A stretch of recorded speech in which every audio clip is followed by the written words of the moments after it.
Welcome to this BookingKoala tutorial. If you do not have BookingKoala yet, be sure to get it from the link below and follow along step by step.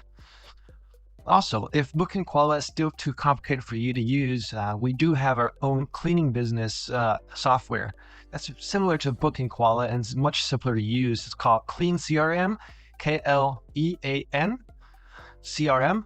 And yeah, if you want, you could check that out too. Anyway, back to BookingKoala's tutorial. Okay, thank you. If you're using BookingKoala and want to enable the feature that lets contractors accept or decline job requests, follow these simple steps. This feature helps manage bookings by allowing contractors to choose which jobs they want to take on. First, navigate to the Settings section. Next, click on General, then hover over Store Options. Now go to Scheduling. Finally, find the question that asks, how would you like the system to assign bookings to your providers?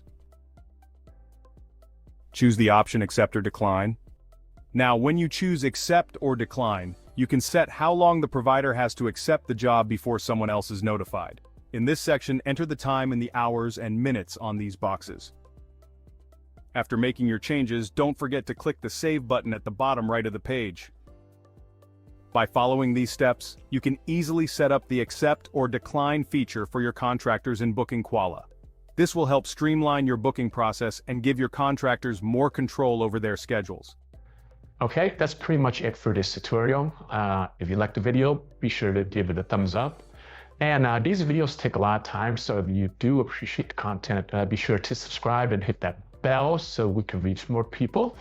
Thank you. And if you have any comments or questions, leave in the section below and we will get to them as soon as we can. Thank you very much and see you next time. Bye.